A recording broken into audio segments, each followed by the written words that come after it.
Davis.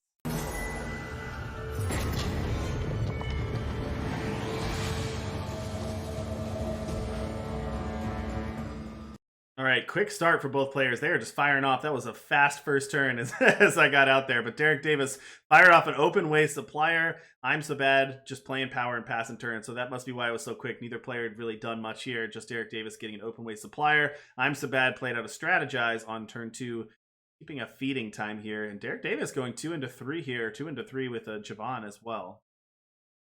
Yep, Javon the Steel Crest. A pretty nice little pickup here for the Xenon decks, really giving them the ability to spend their extra power. You know, they're obviously playing a lot of max power units, and now we'll see one bite the dust and get defiled. And that defile is going to be extremely important. Wow, look at that. With 2 copies of Sinister Rumors in hand, Derek Davis would have loved to have drawn a unit from their void and pick that Javon back up, but they just Oh. can't do it. Yeah, that text on Defile, not always relevant, but in this case, it definitely was. Oh, Speed Grafter off the top. That's going to be nice for Derek Davis and going to go straight to the market. Yep. Market options are Kanya, Predatory Carnosaur, and Valiant Guardian, and going to get Kanya Ironthorn Envoy here. Yeah, we sort of see a real big theme of this Xenon deck is sort of gaining extra power, finding good ways to use it, and Kanya with that summon effect of all of your units when they hit this turn will play a sigil from your deck. Another great way to go into the market. At some point, Derek is going to actually want to have something really big to use with all this power, but for now, they're doing a nice job of continuing to develop that part of their game plan. Imsobad thinking here. So you do have Short Hopper. If you remember the Short Hopper text, it has summon, discard a spell from your market to give it flying, or +2 if it's even. But you combine that with cards like Send a Message or Icy Gaze to be able to get some discard synergy after you play it. So either one of those. It looks like you don't have the power to play Send a Message because you need to pay 2 now to do that. But you could do an Icy Gaze and stun one if you wanted to play Short Hopper down. Or Imsobad can also just Feeding Time and take out one of these for good. But Feeding Time against one of these units that's small and sort of already gotten their value is not exactly what you want to do. I almost was going to ask you to just hold on to the market for a second. We don't Mm-hmm. really need to. Mm-hmm. It's just I kind of really enjoying looking at the premium treatment on Send a Mm, Message. indeed, it is really nice. Falderon's pretty nice too. We saw Yeah. what was the one last game? Zolta Arcanum has some really nice premium treatment for Mm. sure. All right, Yeah, here's I mean, I it's the part of the game I like pumping up the most because it's the part I don't actually directly work on, and so I love shouting out like the work that our art team does when I note how cool it is. But yeah, so we see that Kanya come down, and we see thanks to Charge it itself get to benefit from its summon, so that's pretty dope. And yeah, Derek's got a real strong power base now. They're up to 6. They're going to be at 7 next turn, but running out of stuff to do. Whereas you look at I'm So Bad's hand, and we are not running out of things to do here. well, and this is the second time the Sinister Ruiners is going to get punished, right? Because the feeding time is now going to turn that into a pig. Exactly. So you also don't necessarily want to grab that from the void. Yeah, it seems like I'm So Bad has really figured out the right removal to play if you want to be better against the Xenon deck. And if you're trying to pass around things like Charge and Killer onto units, that makes them better to draw from the void. There are those copies of Sinister Rumors that do it, but all the effects we've seen so far basically wipe out that advantage. Yeah, and Derek Davis not able to attack, not able to deploy the Sinister Rumors for any value, and just going to have to pass it back. And that's great news for I'm So Bad, because I'm So Bad's going to draw 4 off of D'Angelo Might, and also just has a Davia sitting there for next turn.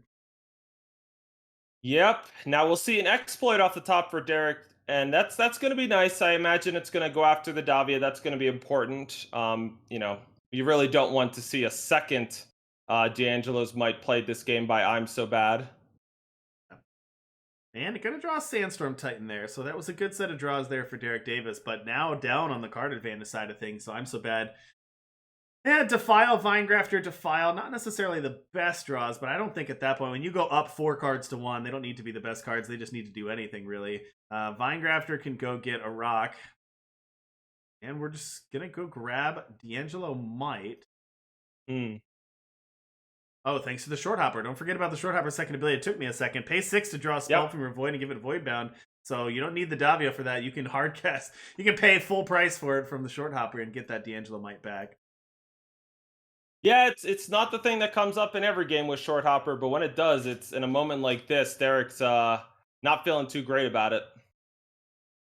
What did we have going on here? Oh wow. Killer attack into the 4/4. That's interesting. Yeah, so what Derek was trying to set up was killer attack into the 4/4, then Sinister Rumors back the 2/2 Hmm. killer, and then finish it off with a second killer attack from the same speed grafter. Also, probably at the same time, ultimate the speed grafter right again. A, Right. a very clever play by Derek. It wasn't one that I noticed, but it certainly makes a lot of sense. Unfortunately, the Defile really broke it up. And I mean, I'm so bad also broke it up immediately, and which was Yeah. I think smart. They could have waited for the second killer attack, but what Derek would have done is they would have gotten to ultimate the speed grafter, and so really high level and intricate plays being made by both players right now at very fast speed. Hmm. Absolutely, it is. And so, a couple interesting going on here. So, I'm so bad did get another D'Angelo Might. So, as we said, way ahead on the card advantage side of things. Justice Sketch. So, I don't know if you've seen this one in the list, but basically just playing it because you don't need Justice Influence to play the Amplify, to play the Research Lab. So, we see decks like this just splash Research Lab sometimes off of the free power, not have to have Justice Influence to get it as Yep. sort of a way for the control decks to kind of close things out. Derek Davis also has a copy of Rune of Relocation in hand, though, so I'm so bad has to be a little careful not just relying on blockers because theoretically, Derek Davis could set up a play where they can just bounce all the blockers and attack for lethal. So far cry from doing that, but it is a play that Derek Davis is holding up, and of course, the Rune of Relocation dodges exploit as well. Yeah, I'm so bad just making sure there's no problems coming to their future with that exploit, and all they do see is that training camp, the time sketch on the other side. Moldermuck off the top for Derek now. I mean, this is I'm gonna have to get a little used to this party when I do the coverage. I'm more often doing for our broadcast, given sort of the play by play, and it's natural for me to get into that mode. Sure, that's totally fine. Yeah, it is funny playing the same seed here. No worries. You're a smart enough guy. I think you can handle it. Oh, I got a lot to say about the game, but when you got Patrick Sullivan to next to you, I hope I'm not going to offend you, but I like to let him kind of rock and roll. Absolutely. All right. Well, that's pretty much out of action for Derek Davis. I'm so bad can deal 15 on this next attack. And yeah, Derek Davis is just going to pack that one in. So I'm so bad taking game number 1 over Derek Davis with Menace Control. Looked pretty lopsided too. Yeah, I mean the real key to that game was the short hopper. So we see 3 copies of that in I'm So Bad's deck, and obviously you pointed out a lot of great synergies with that discard effect, with the Icy Gaze, the send a message in the market. But just the card just does so much for a 4 drop. It's a 4/4. It will pick up some stats, or it can get a skill depending on what you discard. And we saw just it being a 4/4 matter for the D'Angelo's Might, and then later with its ultimate, where you can pay 6 to draw a spell from your void and give it void bound. Just a lot to love from this Grenadin. And one of my favorite things when we were working on Bastion and the Bastion sets was sort of reimagining what the Grenadin would be in this world. We sort of already talked about, this isn't a world without real wildlife. It's just a city tower. And Mm. so one of the first things we thought about is like, well, what would be going on with the Grenadin in this world? We'd be like, well, I imagine they would be reshaped and reworked to sort of fulfill the role of being like the animals and the wildlife in this world, in this city tower. And so you see that there with Shorthopper being a Grenadin Kieran. I love that. This is the best part of having you on, not your strategic analysis, but just sharing your inside stories from Direwolf. Love it. Yeah, I mean, we're sort of. I don't want to exactly say where we're going next, but we sort of have spent a bunch of time on the Bastion storyline. I tend not to be as forthcoming about those kinds of things because the things I'm talking about I think are more fun for you guys to think about and share your ideas about first, and then later, as we're sort of looking towards the next set, give you some thoughts about what it is that we were cooking up back when we were working it up. All right, so one thing I want to know from you, BK, I want to get your expert Yeah. level insight of this. We've seen this a lot on TNE over the course of the season. Sinister Rumors going after your deck and just making you discard D'Angelo Mites from your deck. Now, how does that fall with the surgical extraction type fallacy, where normally Yeah. it's bad, but people do it, and these are the best players in the world doing it, and they do it constantly, and it seems to pay off. So, what am I missing between why doing that in Magic with surgical extraction is bad and doing it here for D'Angelo's Might's good? Yeah, and I mean we sort of have had some similar cards in Eternal, Reign of Frogs, and Royal Decree in the past. The way I would describe it to somebody is that it is the kind of decision that is only right in maybe say 5% of your matchups or 5% of your games. A really low hit rate. If you do it, if you did it every time, you'd only be right 5% of the time. When people are first starting to play a game like Eternal, they're going to think it's better, they tend to be biased towards thinking it's the right thing a lot higher than 5% of the time. And so a frequent piece of advice is like basically don't do it at all. If you don't do the plays that are only right 5% of the time, that's a good place to start. Once you've sort of leveled up and gotten to that place where you could sort of accurately spot those 5%ers, and it Mhm. could be like 5% of metas or formats or matchups, by all means, take advantage of it. It is the right play in those spots. I don't have a personal opinion on this, but that's why sometimes you'll see higher level players make certain plays that they might tell like a newer, more novice player, like basically never do this. It's almost never right. Sure. All right, that makes a lot of sense. Thanks for walking through that. All right, we've seen a lot of back and forth here. Derek Davis has presented some threats and knocked I'm So Bad down to 12. Also got the Charge Carnosaur out of the market thanks to that speed graph there. And I'm So Bad has basically just been playing remove, remove, remove every threat that Derek Davis has played and tried to develop their power, but they're actually missing power drops here, and they miss their sixth, so they cannot Davia. Of course, they wouldn't be a D'Angelo Mighting anyway, but they can't play one of their 3 copies of Davia. Defile doesn't hit the Carnosaur. Sinister Rumors doesn't hit the Carnosaur. Yeah, Yeah, tough, I mean, tough I'm So slog Bad here. has a lot of cards in hand that they can't play, Yeah. and they correctly figured out the only route forward was Sinister Rumors, draw something from the void, play something which can do something. Hey, Siegebreaker took care of a blueprints, but Banish will take care of the Siegebreaker. And now that looks like Derek Davis is going to take their predatory Chargosaur in for the win.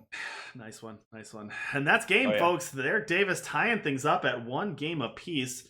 So let's pull this up and then give me 1 second and let's switch over to Derek Davis's deck list here. Give us a chance to have BK's thoughts on that. Havoc, thank you so much for the follow. Much appreciated. All right, Derek Davis, Xenon mid range. Nothing too crazy that we see here. Valiant Guardian, Carnosaur, and Kanya in the market, but pretty much what you'd expect to see from good Xenon cards slammed together into a deck. Yeah, I mean, honestly, this deck is not too similar in spirit from the Xenon decks that we've seen in Throne. It's just not nearly as many sort of high power level max power units that you can play. There's no Tokas and Expedition right now. Interestingly, there's no logistics experts here, but I think that's a real strong recognition on the part of Derek Davis that, in my estimation, in Expedition right now, a lot more of the removal is good at killing smaller units, and so it's not necessarily great to be playing with every cheap max power unit you might just turn on too much of the removal. You only see the open way suppliers, and that one obviously you get some value when it gets killed.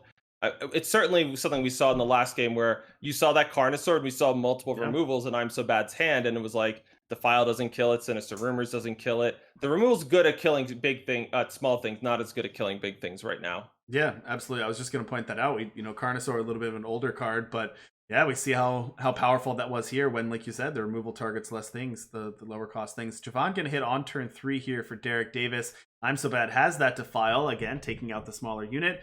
Able to take that out cleanly. Vara's favor here, going to make sure that I'm So Bad is not stuck on power this game. Moldermuck, Ambitious Mandevilla, and then a D'Angelo Mite to refill as you get up there. But Derek Davis going to take a similar approach as last time. Let me just slam a bunch of powerful units and force you to react. Yeah, we sort of saw the greed of the 3 faction power base punish I'm So Bad there. They sort of had to waste the turn where they could have played Moldermuck, but literally all of their power was depleted in hand. And so now they're playing a little bit of catch up and getting beaten up by the Sandstorm Titan as a result. But with a Siege Breaker coming down, we'll see if that can sort of solidify things or at least trade with the Sandstorm Titan. Interestingly here, Derek Davis going to fire off this exploit on turn 4. Does not have a 5th power, so presumably looking to plunder away. I'm not sure what you're plundering, Javon or Mandevilla. Probably not the D'Angelo Might, but Derek Davis going to want to make sure they hit their power, because missing again, not being able to deploy out any of your more expensive cards, I don't think is on the table, but all 4 of these cards are pretty good, so I don't know what you toss away. Yeah, the Javon just to get a time sigil, just to make sure that you can hit your Mandevillas next turn and your D'Angelo Might in a couple turns. Yeah, that makes sense. It's with a Seed of Cunning off the top, that's going to stop the Angelo's Mites from being played, and I'm So Bad got really punished here. They could have played this Vara's Favor earlier just to get it as a Shadow Sigil. They were hoping to get some more use out of it, but because of that, they couldn't play the power undepleted at now. They didn't get to play the D'Angelo's Might. The Siege Breaker died, and now even if though they have the power for D'Angelo's Might, They will do a fantastic job at drawing 0 cards equal to the Yeah. highest power of their units. 6 power draw 0. Not really the best mode of that card. And firing up with another Sandstorm Titan from Derek Davis. That's lethal coming through this turn. And Defile doesn't hit that either. Neither does gaining 1. Yeah, so that's why we see Vara's favor doing its thing. It bought I'm so bad a little bit of time in the sense that it's only exactly lethal. An unfortunate end there for I'm so bad. I think that was a real fork in the road moment there. And if there had been an open way supplier or one health unit, it might have really paid off to hold on to the Vara's favor. But in this game, it sort of burned them in a big way.